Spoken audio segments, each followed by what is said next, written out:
NCB के पूर्व general director Sameer Wankhede एक बार फिर विवादों में आ गए हैं। एनसीबी की विजिलेंस जांच में वानखड़े को लेकर तमाम बड़े खुलासे हुए हैं। साथ ही सामने आया है कि कैसे क्रूज पर रेड की पूरी साजिश रची गई थी और 25 करोड़ रुपए वसूलने की प्लानिंग की गई थी। दरअसल आर्यन खान केस के बाद एनसीबी ने समीर वानखड़े समेत कुछ अफसरों पर विजिलेंस जांच बिठाई थी।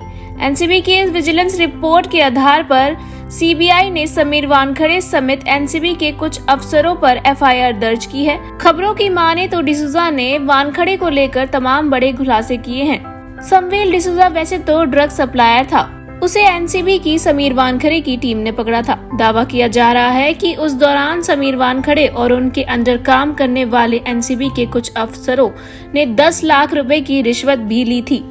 हालांकि बाद में डिसूजा को समीर वानखड़े एंड कंपनी ने अपना मुखबिर बना लिया था। इसके बाद वह वानखड़े की टीम के लिए शिकार की तलाश करने लगे। इतना ही नहीं, आरोप है कि फर्जी ड्रग्स प्लांट में एनसीबी की ये टीम डिसूजा का इस्तेमाल करती थी। समीर वानखड़े को गुजरात के रहने वाले पाटिल नाम के एक शख्स ने क्रूज पर होने वाली पार्टी की जानकारी दी थी और बताया था कि इसमें ड्रग्स पार्टी भी होगी। वानखड़े को बताया गया कि इसमें कुछ बड़े व्यापारी और बड़े नाम वाले लोग शामिल होंगे जिन्हें टारगेट किया जा सकता है। हालांकि आर्यन खान के तब तक पार्टी में शामिल होने की जानकारी एनसीबी को नहीं थी। वहीं डिसूजा और पाटिल एक दूसरे को जानते थे। जब एनसीबी ने क्रूज पर रेड डालने की प्लानिंग की तो डिसूजा ने वानखड़े और एनसीबी के अधिकारी वीवी सिंह से 2 प्राइवेट पर्सन भानुशाली और किरण गोस्वामी की मुलाकात करवाई। एनसीबी ने भानुशाली और किरण गोस्वामी को टास्क दिया कि वह क्रूज पर बड़ा कैच पकड़े। वहीं एनसीबी ने अपने टारगेट में 27 लोगों की लिस्ट तैयार की, लेकिन जैसे ही समीर वानखड़े को जानकारी मिली कि क्रूज पर आर्यन खान अपने दोस्तों के साथ आ रहा है, लिस्ट छोटी कर दी गई और अब लिस्ट में केवल 10 नाम शामिल किए गए। 2 अक्टूबर 2021 की रात आर्यन खान क्रूज पर आए और उसे पकड़ लिया गया। उसका फोन एनसीबी ने जब्त कर लिया था ताकि वह अपने घर पर किसी को कॉल न कर सके।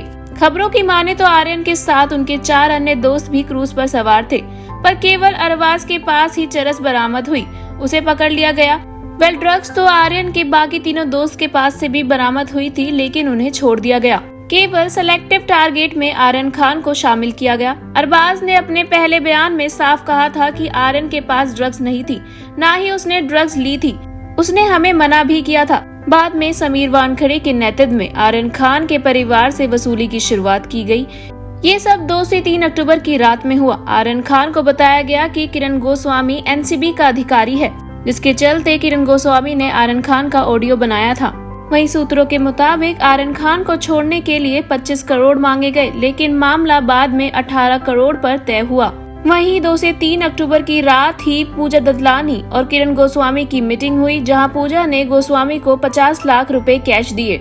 जिसके बाद अगली सुबह किरण गोस्वामी और आर्यन खान की सेल्फी वायरल हो गई, जिसके बाद खुलासा हुआ कि किरण एनसीबी का अधिकारी नहीं है। जिसके बाद ये जानकारी पूजा ददलानी तक भी पहुंच गई और ऐसे में करोड़ों की डील मिट्टी में मिल गई। इसके बाद किरण गोस्वामी एक बार फिर पूजा ददलानी से मिला और 50 लाख में से 38 लाख वापस कर दिए और 12 लाख ये कहकर वापस नहीं किए कि पैसा समीर वानखड़े के पास पहुंच गया है, अब वापस नहीं हो सकता। वहीं दूसरी ओर आर्यन खान को कोर्ट में पेश किया जा रहा था। एनसीबी की विजिलेंस टीम की जांच पूरी होने के बाद रिपोर्ट गृह मंत्रालय को भेज दी गई है। इसी विजिलेंस रिपोर्ट के आधार पर सीबीआई ने इस मामले में एफआईआर दर्ज की है और वानखड़े समेत सभी आरोपियों के ठिकानों पर छापेमारी भी की है।